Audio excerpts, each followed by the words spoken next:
The shack behind the feed store smelled like sweat kerosene and silence that came too cheap. Sadie sat on the dirt floor, belly heavy with 8 months of life wrists, raw from the iron cuffs her mother had slapped on an hour before. She refused to look up. Jedediah McGraw. Lonely rancher out by Briar Ridge didn't raise his voice. He didn't need to. 8 months along, and no one thought she might need a doctor. His words were low gravel thick, not unkind, just tired. Ruth Ann Coulter. Sadie's mother spat near the floor boots caked in the kind of mud that stuck to soles. She needs a husband, not some damn sawbones, she snapped. Man like you should know the difference. I don't need a wife, Jed replied. Eyes fixed somewhere behind Sadie, like he was watching ghosts pace the wood grain. I need quiet. That was the end of it. 2 silver coins dull and old, 1 jug of whiskey, and a promissory note for half a butchered steer come fall. Ruth Ann unlatched the cuffs like she was unloading something that never mattered. Don't give him trouble, she hissed. He paid more than you're worth. Jed never touched her, just nodded toward the horse out front. Sadie climbed up slow, throat-dry eyes burning from not crying. The ride was 3 miles of dust and pine shadow, no words between them, only hoofbeats and the sound of wind threading through dead branches. Jed's house stood at the edge of nowhere. No neighbors, no fences, just wild land and a porch that hadn't heard laughter in a decade. Inside, the air was clean. Too clean. No perfume, no tobacco, just wood smoke and lemon oil. A single photograph hung crooked over the mantel, a woman with bright eyes holding a baby blanket. The child long gone.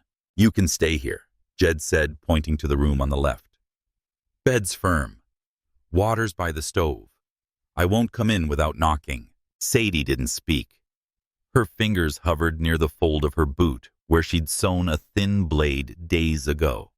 She nodded once and stepped inside. The room smelled of lavender and dust. A brush, a mirror, and a pair of unused shoes sat neatly by the dresser. It wasn't a prison, but it felt like one. That night, the coyotes started howling. Sadie lay still, one hand on her belly, the other wrapped tight around the blade. Then she heard it outside on the porch. Jed, soaked in rain, was mending a saddle by lamplight, talking softly to no one. She always said this place needed mending. Meant more than fences. Sadie watched him in silence, knife useless at her side. The rain had stopped by morning, leaving the porch slick with mud and the air thick with pine and smoke. Sadie Mae Dawson didn't sleep. Not really. She lay under the quilt with one hand on her belly, the other resting beneath her pillow, fingers curled around the hilt of that hidden blade. But the house hadn't made a sound. No footsteps, no doors creaking. Only the steady tick of the old mantel clock and the low crackle of the dying fire. When she stepped into the kitchen at sunrise, a loaf of bread and a jar of blackberry jam sat on the table. No note, no explanation, just bread and silence. But not the kind that choked. It was still, like a long breath being held. The days that followed moved slow. Jed didn't speak unless he had to.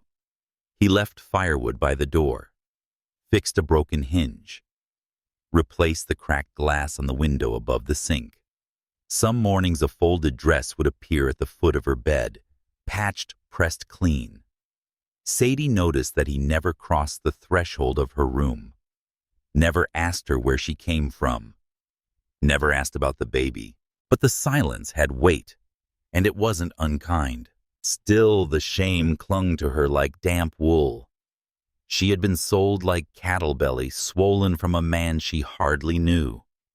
And now she was living in a stranger's house with nothing but distrust and the blade in her boot to keep her safe.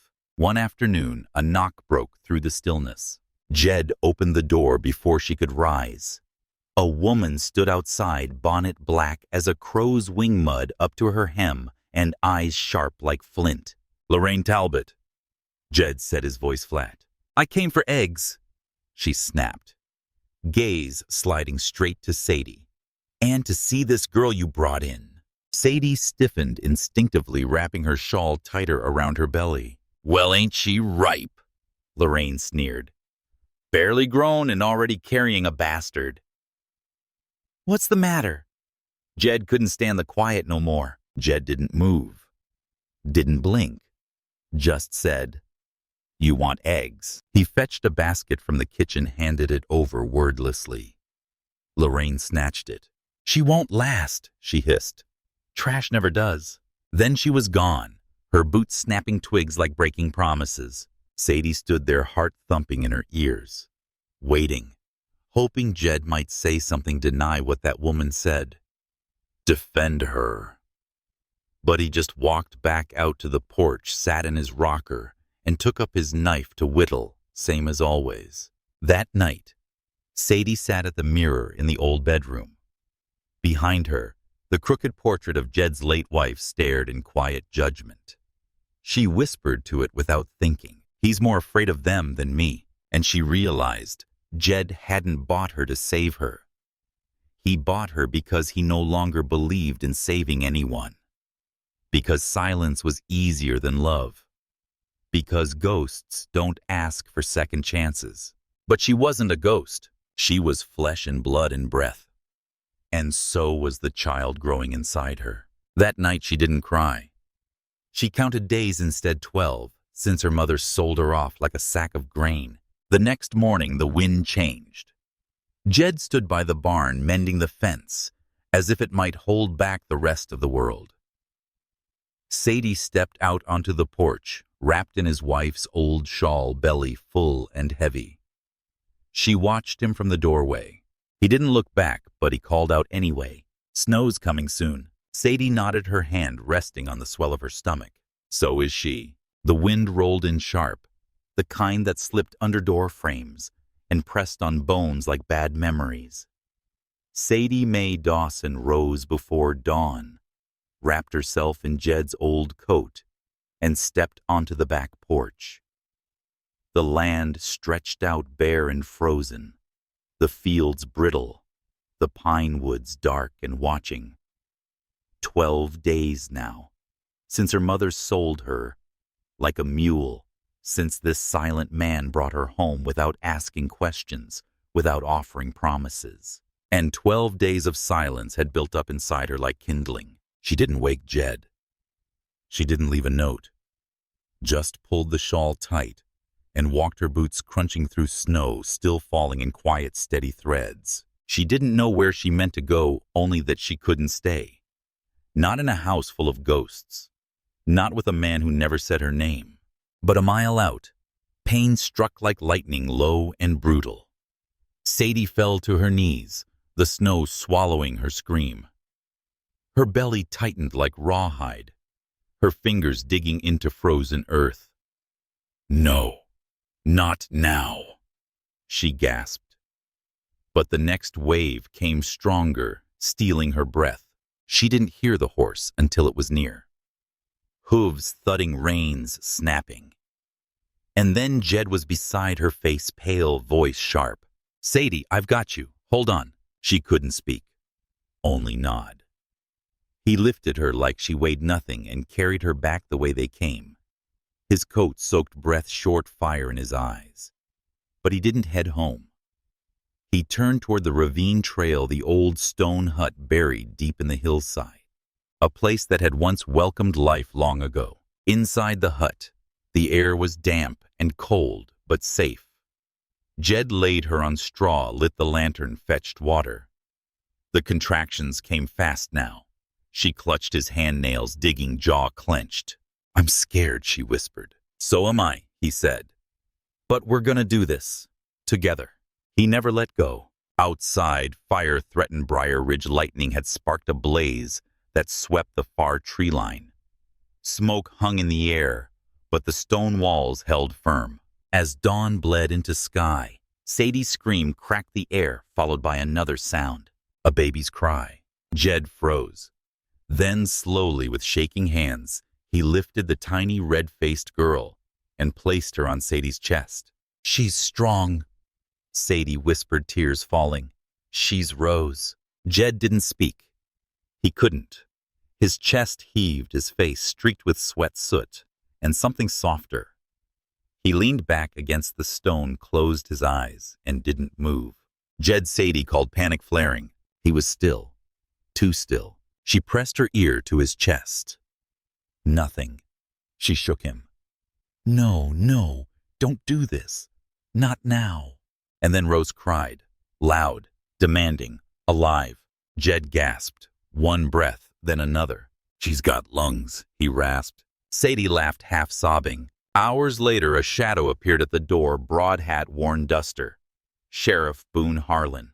Heard there was smoke," he said, stepping in slow. "And miracles."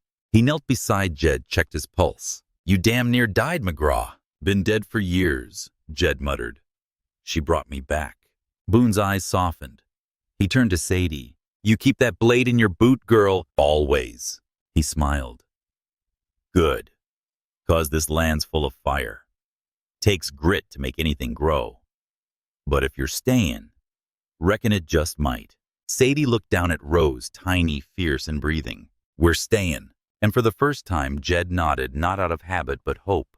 By the time the fire passed, the land lay smoldering, blackened trees like broken ribs, earth scarred and quiet. But inside that old stone hut, something had taken root. Not just life, but the kind that insists on staying. Sadie Mae Dawson sat near the doorway, cradling baby Rose, wrapped in a quilt that smelled of smoke milk and miracle.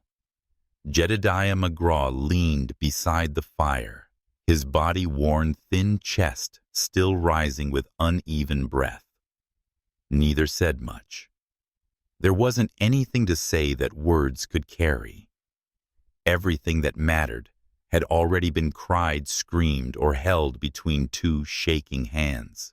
When the snow melted days later, the world felt softer. The ridges beyond Briar Ridge peeked through with green. Birds returned, and so did the sounds that made a place feel lived in.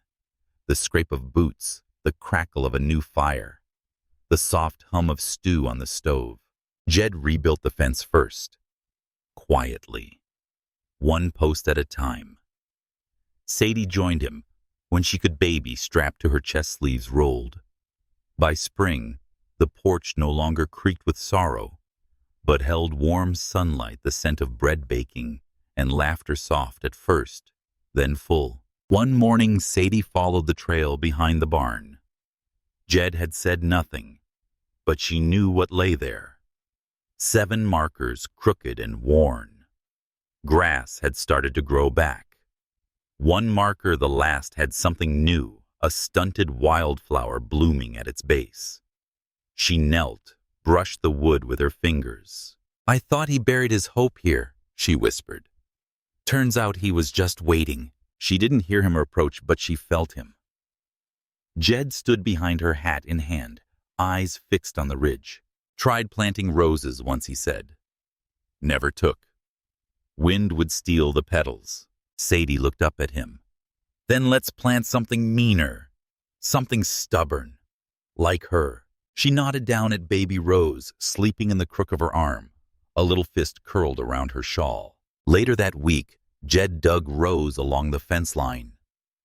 Sadie tucked bulbs into the soil, her hands careful, steady. "She's got your temper," Jed said one evening, as Rose wailed through supper. "And your lungs," Sadie replied, smiling. "She'll grow wherever she damn well pleases." And so the house filled. Not with noise, but life. Jed built a cradle out of cedar, carved wildflowers into the corners. Sadie hung curtains she sewed by hand. Neighbors started dropping by again, first with excuses, then with apologies. Boone Harlan came often, bringing stories and supplies, always keeping one eye on the horizon. "Still got folk talking," he told Jed one night over coffee. But less with spit, more with wonder now. One evening, as Rose toddled barefoot through grass that had once been ash, Sadie stood on the porch, belly round again, hand resting over new life. Jed stood behind her, his hand on her back, quiet. "You think the roses'll take this time?" he asked. She looked out at the fence line. Some bloomed, some didn't, but enough had opened their petals to face the light. "They already have." As the sun melted into gold and sky, Rose chased a butterfly across the yard, a petal caught in her curls. "You were right," Sadie whispered. "Even from ruin, something can grow." And Jed, the man who once lived only with ghosts, smiled, not just with his mouth, but with something deeper. The year passed quiet, but full. The old ranch house, once silent as a grave, now hummed with warmth and noise, the good kind. Wind still swept across Briar Ridge, but it didn't sound like morning anymore. It sounded like breathing. Jedediah McGraw sat on the porch, whittling cedar into the shape of a horse's ear. The cradle beside him rocked gently, tiny fingers curled over the quilt. Baby Rose gurgled, cheeks pink from the spring air, hair curled like wood shavings, stubborn like her mother. Inside, Sadie Mae Dawson stirred rabbit stew over the fire, humming low, the hem of her skirt brushing the floor like memory. Her belly round again, life blooming where once only grief had taken root. She moved with the calm of a woman who'd seen hell and planted flowers in its ashes. Neighbors stopped by now, at first with caution, then with pie. Quilts arrived folded neat in baskets. Someone left a note scribbled in a child's hand. "Sorry for what my mama said." Even Sheriff Boone Harlan started calling the place Rose Hill whenever he rode through. "Still got your name dragging stories behind it," he told Jed one dusk, chewing on a blade of sweetgrass.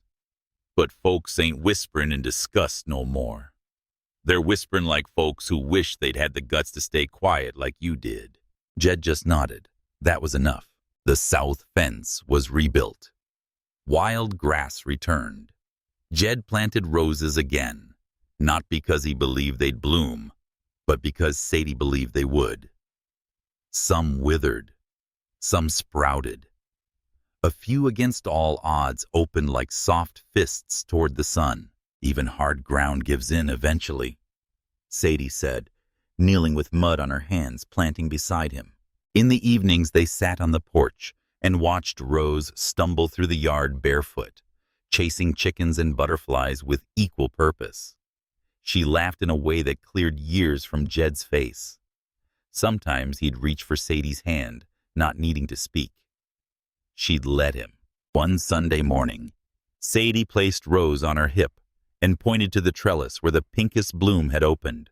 "She called you Pa yesterday," she said, half laughing. Jed raised a brow. "Before or after I told her no more sugar biscuits?" "After.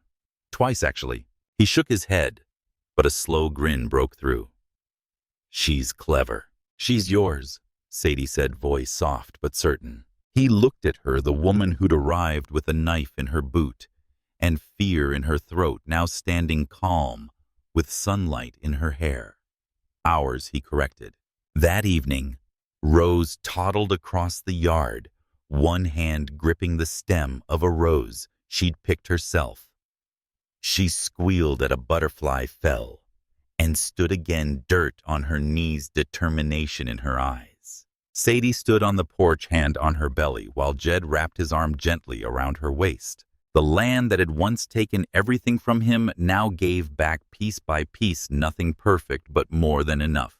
And in that golden hour, as wind rustled the petals and the sun melted into the ridge, Sadie whispered the words that had sat in her heart since that first night on the porch. "Some things have to burn before they can bloom." Jed didn't answer, not with words. He just held her closer, because sometimes survival wasn't loud. It was soft, stubborn, and shaped like a child's laugh echoing across a yard full of wildflowers. Summer in Briar Ridge came slow, like someone too polite to knock loud. The air turned sweet, thick with hay and wildflowers. Bees buzzed lazy over the fence, where roses now bloomed not in neat rows, but wherever they pleased, stubborn and bold. Sadie Mae Dawson wiped her hands on her apron and stepped outside. The house behind her no longer creaked with sorrow.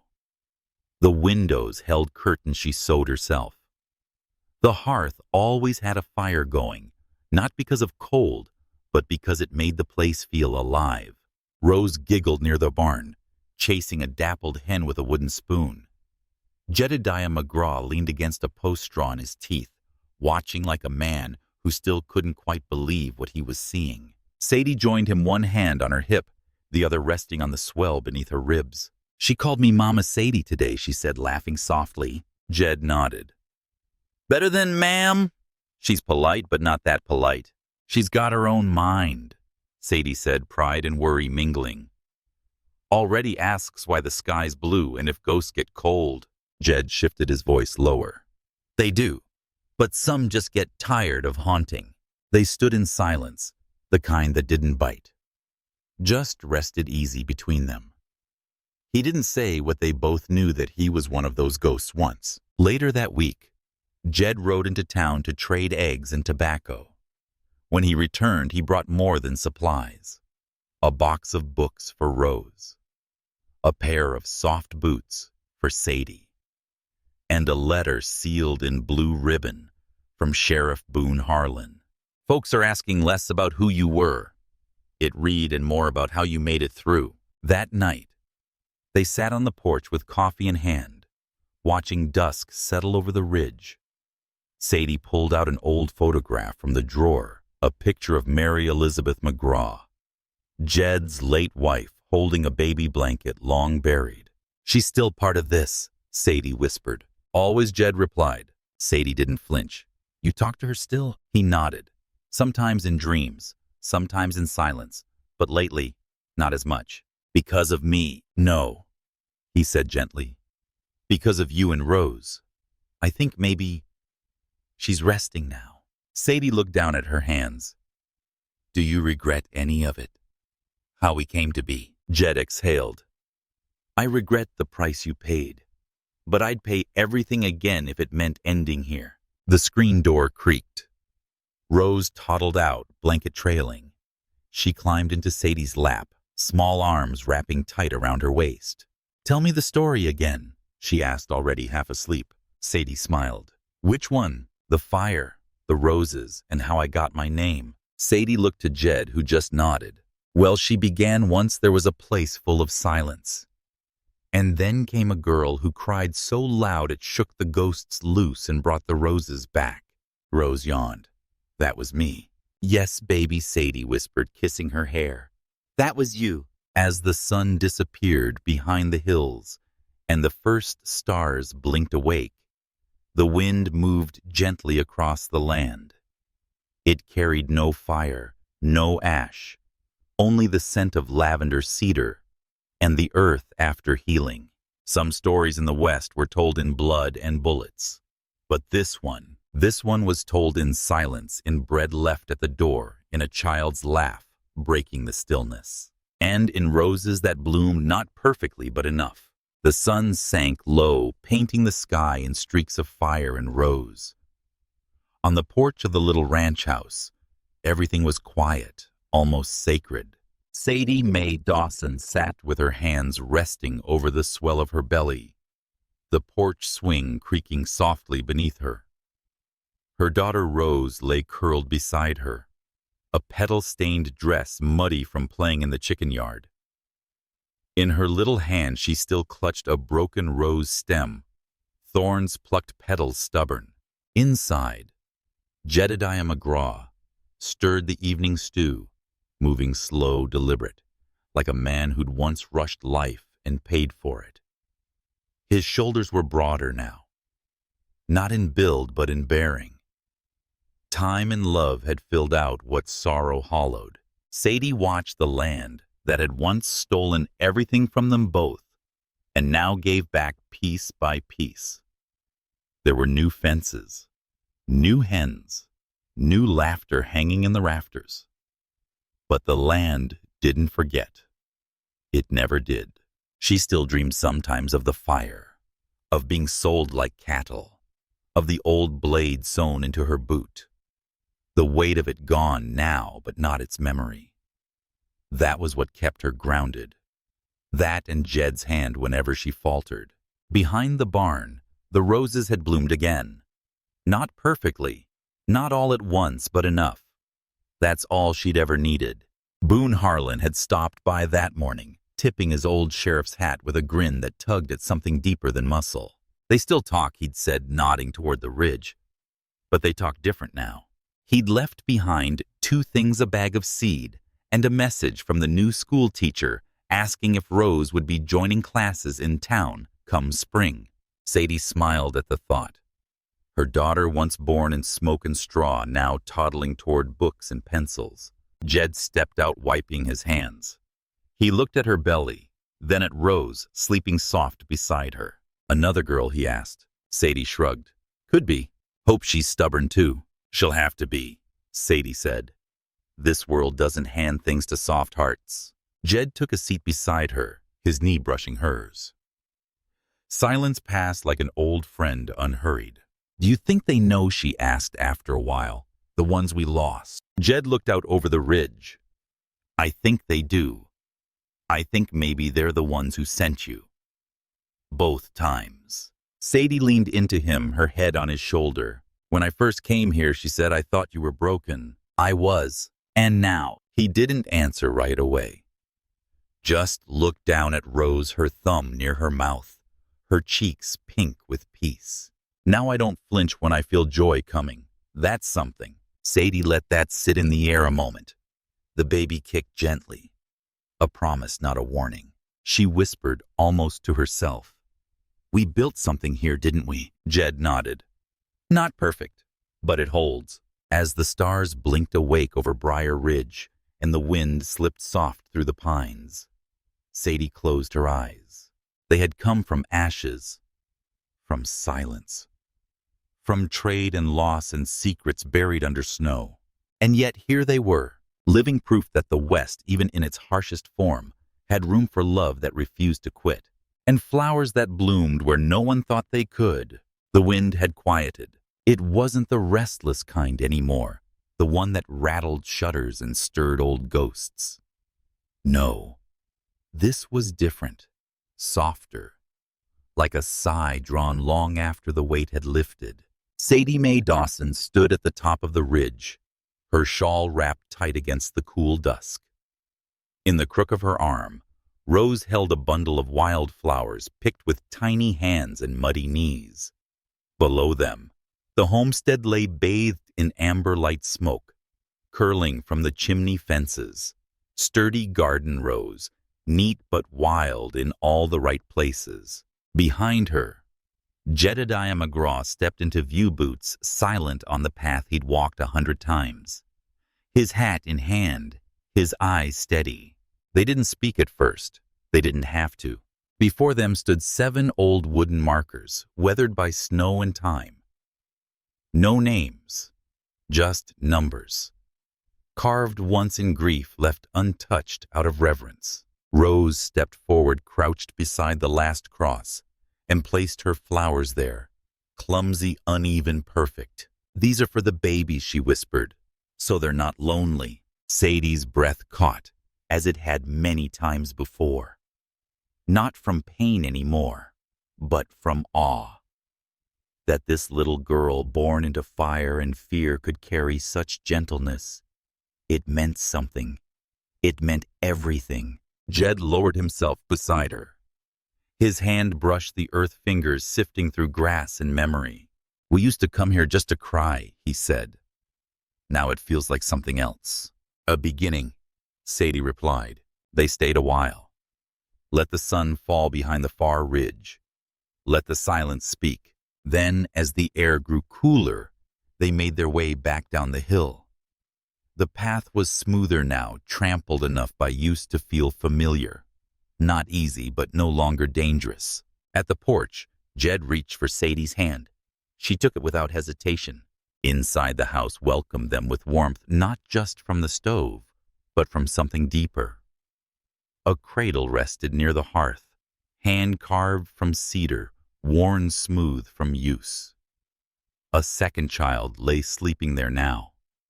Ruthie Mae named, not for forgiveness, but for remembrance.